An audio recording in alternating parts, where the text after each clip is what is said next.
iniciar a gravação. Boa tarde a todos. Me chamo Pedro Henrique Brito. Estou fazendo esse trabalho em conjunto com o Pedro Henrique Dias Remel. Um trabalho da matéria de Teoria da Computação, da graduação de Ciência da Computação no SENAC. A gente vai explicar alguns conceitos básicos com o intuito de resolver alguns exercícios que a gente tem num livro voltado para essa matéria. A gente vai utilizar para resolver esses exercícios as técnicas de redutibilidade e contradição. Redutibilidade ela tem um conceito base que é basicamente termos um problema A, que você pode simplesmente resolver esse problema A, mas como a gente vai usar da técnica da redutibilidade, a gente vai reduzir esse problema A gerando um problema B, que quando a gente consegue resolver esse problema B, automaticamente a gente resolve o A. Um exemplo aqui é que preciso subir uma árvore para colher uma maçã, seria o problema A. O problema B seria arrumar uma escada. Considerando que eu consiga resolver o problema B, que seria arrumar essa escada, automaticamente eu conseguiria colher a maçã, pois eu teria a escada já para subir. Então, é basicamente isso, né? Aqui é um exemplo mais leigo, né? O nosso objetivo é aplicar essa redutibilidade juntamente com a contradição. Nós temos os problemas da parada, que eles são problemas indecidíveis e eles são comprovados que são indecidíveis, não tem como mudar. A gente vai aplicar a redutibilidade visando tornar esse problema da parada ou algum outro problema que já é indecidível de fato, já é comprovado que é indecidível, e a gente vai aplicar essa técnica tornando ele decidível, que causaria uma contradição. Se a gente reduzir um problema indecidível e com a redução desse problema a gente conseguir resolver ele falando que ele é decidível, é impossível, porque esse problema já é reduzido de um problema que é indecidível, né? Então, isso seria impossível, seria uma contradição, o que a gente de fato comprovaria que o problema inicial é indecidível. O problema da parada é que ele é um problema indecidível porque ele não possui um algoritmo geral que resolva todos os casos para todas as possíveis entradas, né? E, como eu já tinha dito, a gente vai utilizar a redutibilidade e contradição para resolver os problemas abordados aqui nesse PowerPoint. Então, a gente tem 3 problemas que eu vou explicar aqui. O problema 1, para MT, é indecidível.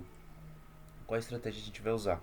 Como eu já tinha dito, eu vou sempre repetir aqui, a gente vai reduzir o para MT transformando ele numa AMT. Esse problema da AMT ele já é um conceito aplicado em exercícios anteriores, capítulos anteriores, que prova que o AMT é indecidível.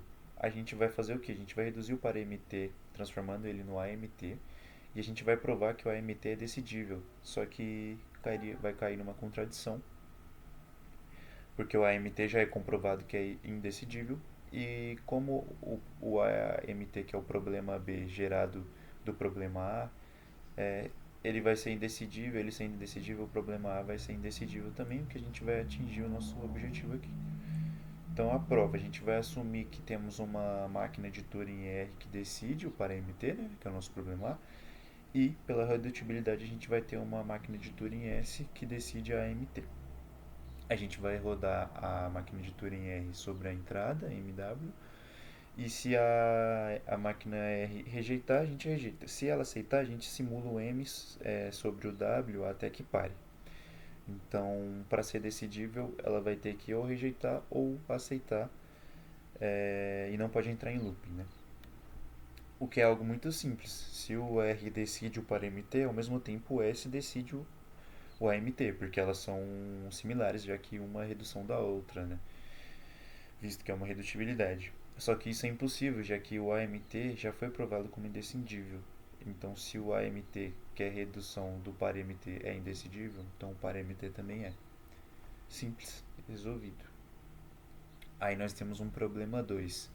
Seja S uma máquina tal que a máquina de Turing aceita W elevado a R sempre que ela aceita W. Mostre que S é indecidível. Então, a gente vai usar o mesmo conceito para mostrar que S é indecidível. E, só um momento. aqui, né, como já estava vendo, a gente tem que provar que o S é indecidível. O que a gente vai fazer? A gente vai fazer uma redução do problema da parada, do próprio problema da parada, chamando ele de H, tá, para S. Então a gente constrói uma máquina M traço que inverte a entrada de W e a executa em M, ou seja, M traço vai simular M em W sobre elevado a R, ok? A gente executa a máquina R em M traço, que é o do passo 1. Se o R aceitar M traço aceita W elevado a R sempre que M aceita W. Então H aceita M W, ok? Se o R rejeitar o M traço, significa que o M traço não aceita R elevado a W sempre que M aceita W. Então o H vai rejeitar. Assim, H sempre será um decisor, aceitando ou rejeitando. Simples, né? Então, o H vai aceitar se o M traço aceitar as cadeias de W elevado a R, sempre que o M aceitar o W, e vai rejeitar, querendo dizer que o M traço ele não aceita sempre que o M aceita, ok? É simples. Só que como o H ele é uma redução do problema da parada, e o problema da parada é indecidível, é, então o H não pode ser decidível, né? Porque ele é uma redução de um problema indecidível. Então logo o H é indecidível. E o H sendo indecidível, como ele decide o S também é indecidível. Ok? E aí por último, a gente tem um problema 3 que é para mostrar que o PCP é indecidível sobre um alfabeto binário. A prova a gente vai fazer o seguinte: a gente vai fazer uma prova por redução do problema da parada mais uma vez, gerando o nosso H, né, aqui para o PCP. E vamos considerar o alfabeto binário, né, que foi o citado aqui no problema. Seja o W traço a representação binária de W, ok? Construímos duas listas de strings A e B, onde cada string tem uma forma. O A vai ter a sua forma 0x, representando um zero seguido da representação binária de x, e o B vai ser o 1x, só para diferenciar, onde ele vai ser o 1 seguido da representação binária de x. Eu não coloquei aqui porque já está subentendido no de cima.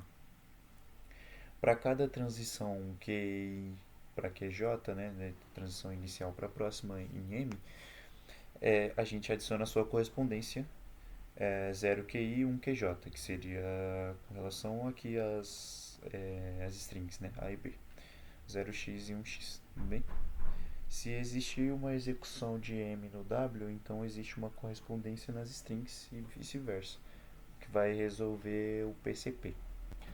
Aí, significa que se o PCP é decidível, então o H também é, só que como o H é uma redução do problema da parada, e o problema da parada é indecidível e já foi comprovado, então o H e o PCP também são, porque como o H ele é uma redução do problema da parada, ele não tem como ser algo diferente do problema da parada, né? Então se o problema da parada é indecidível, o H também é, o que a gente comprova aqui também. E é isso.